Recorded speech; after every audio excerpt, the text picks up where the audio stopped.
Film Club. How big is it? Thank you very much for joining us. Episode of Film Club. I'm one, your host, AndHeAndI Harrison. And to my right, as always, it's the averagely sized Annie Dalton.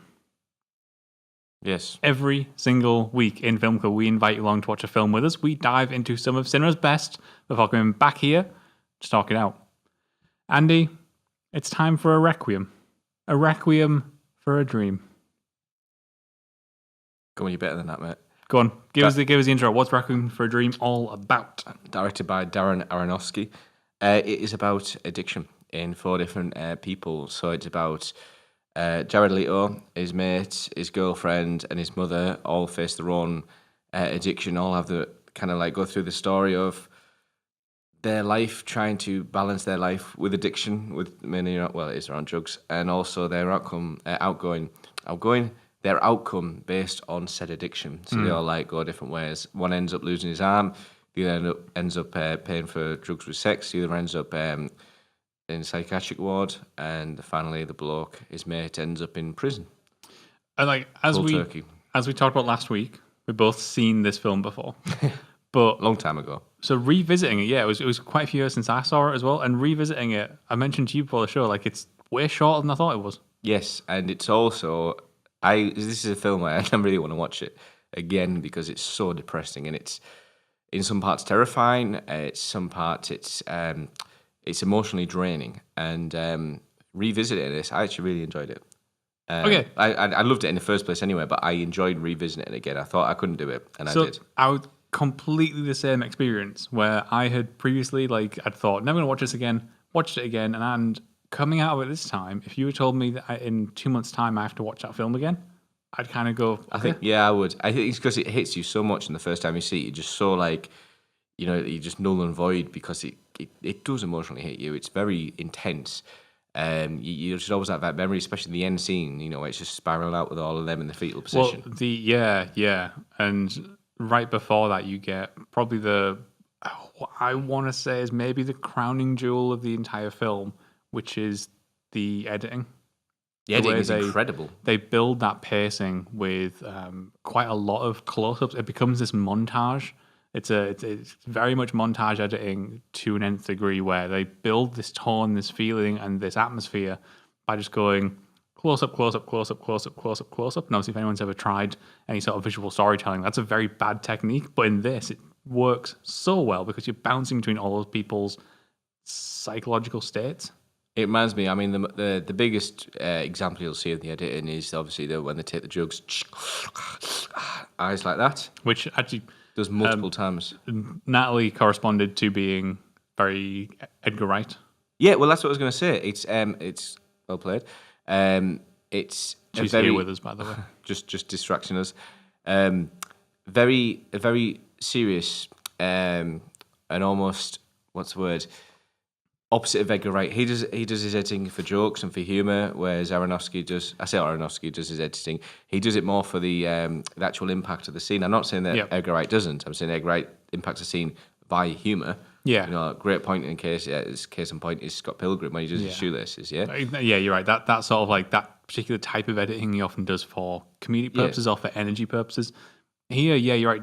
So they do it for drugs. But what I find absolutely fascinating about this is that almost every single time they shoot up or they snort or they smoke or anything like that, it's done in that sequence. Yes. You almost never see them do it. You almost actually never, wonderful example, when he's on the sofa and he's waiting for what she called Jennifer Connelly to come back, and he's sitting on the sofa, then we have a yeah, and Marion, by the way. He then cuts back to him sitting on the sofa. Now, in that time, we as an audience have to assume that he has gone away, gone and shot up, and then come back afterwards. Yep. But we never actually see that. And that's quite a powerful thing to make the film no longer about drugs, but instead to make it about the psychological state and the impact of drugs. And I think that's what's so scary about it, because you see these guys go into this downward spiral of horribleness. And each have their own kind of... Just before we go on about that, just big shout out, we're on editing there. I'd just like to shout out the guy who did it, Jay Rabinowitz. If that's how you pronounce it, it's probably terribly pronounced. But yeah, honestly, well played. So yeah, it's Same guy who cut Black Swan, I think. Yeah, Aronofksy as well, so it makes sense to work together. I wouldn't know, I'm seeing it. So, because what fascinates me is like just how different their experiences are and their outcomes are.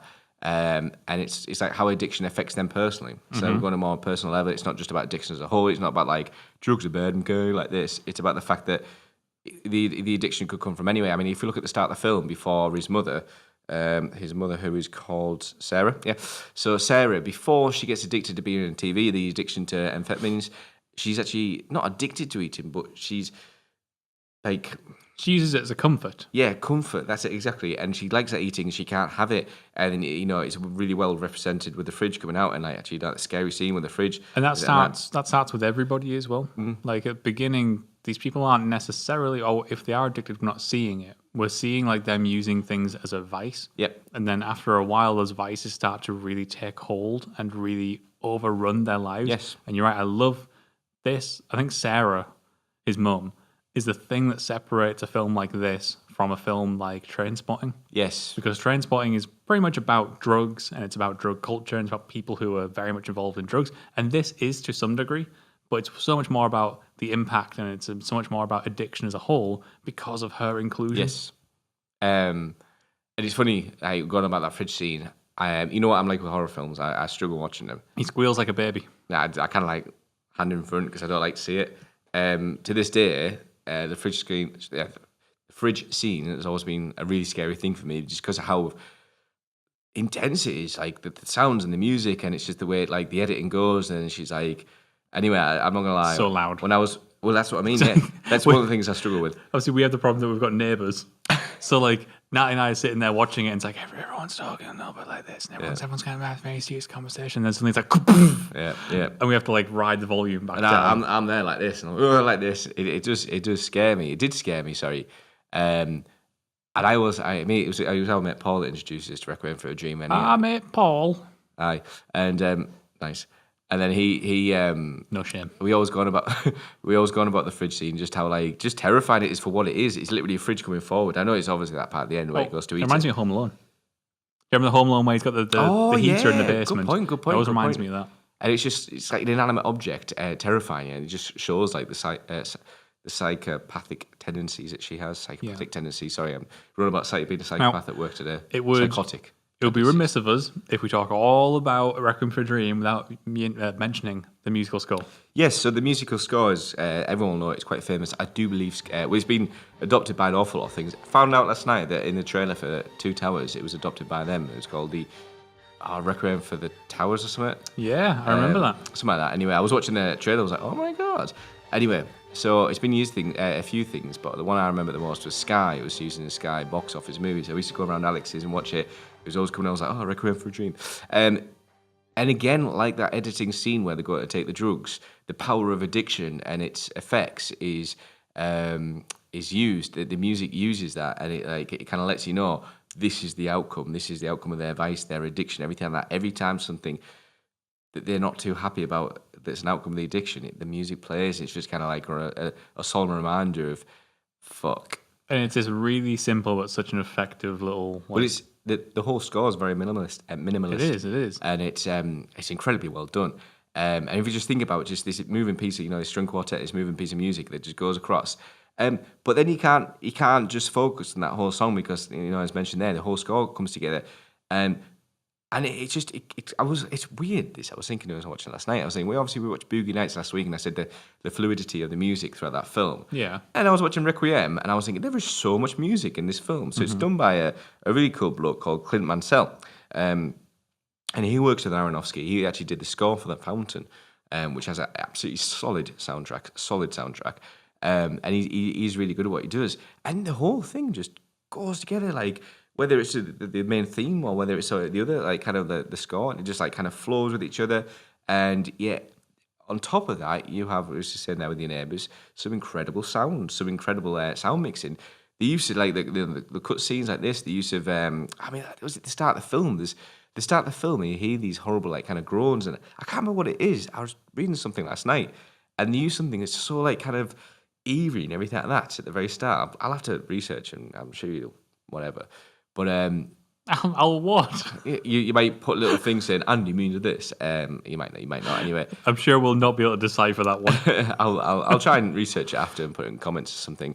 But my point is that they're focused so much attention to the actual practical part of this. What do we call it? Technical parts of this film to portray such a creatively intense and emotionally empathetic film. But it's amazing. I think also the music actually stretches this and pulls it above its current standing. I think when that film starts, it feels a little, I don't mean this in any sort of like derogatory sense, but it feels cheap in some ways. But then as soon as that music hits, it elevates it. It almost makes you think like, is this music from something else?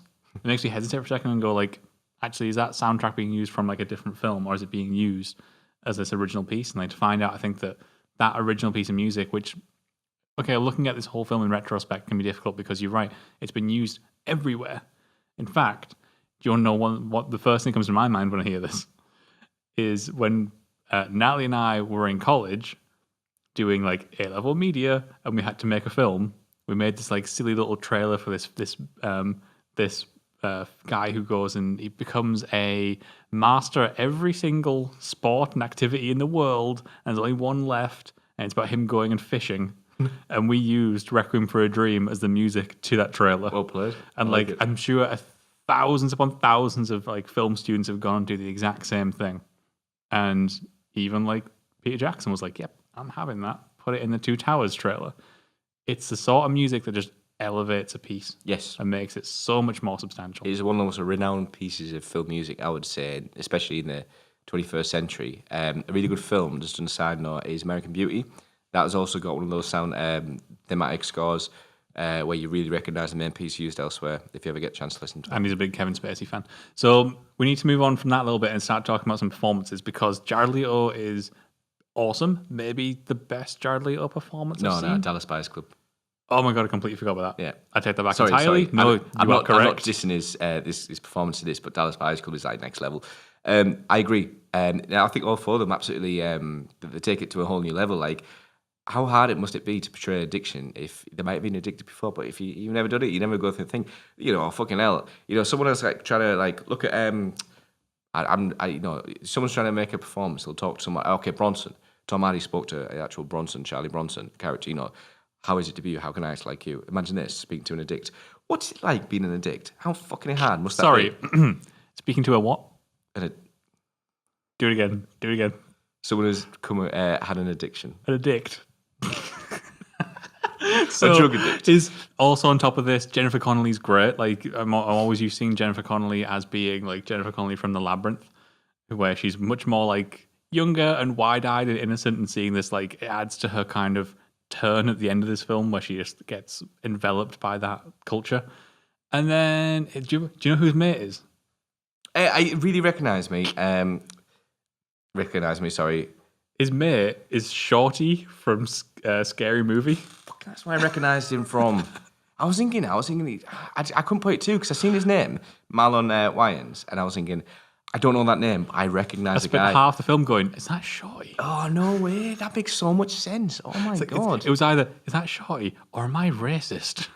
And then you got the mother as well, who's Ellen Burstyn, who's just, if you look at the transition from how she appears at the start of the film and how she appears at the end of the film when they come out, fucking hell. The makeup team's doing a cracking job there as well. You know what I mean? Yeah, they did. And then also, makeup job on the arm thing, that's creepy as. Oh, that fucking, I get to again like that. It's horrible. That was the reason that normally we start like watching these films as we're having like lunch on Sunday or lunch on Saturday or something. That's the reason I made sure to wait, because like Natalie would have freaked if she was in the middle of eating and like saw that. Yeah, good point. So anyway, there is Requiem for a Dream. You can let us know in the comments below what you thought of Requiem for a Dream, or you can hit us up on Twitter as always. But we will be back once again next week. We're going to take a look at another Darren Aronofsky film with The Fountain. So as mentioned, great soundtrack. Pay attention because it's absolutely sublime. I actually listened to the soundtrack before the film, and I will do it again. Get watching, get listening. See you next week. Be seeing you. Me scusi.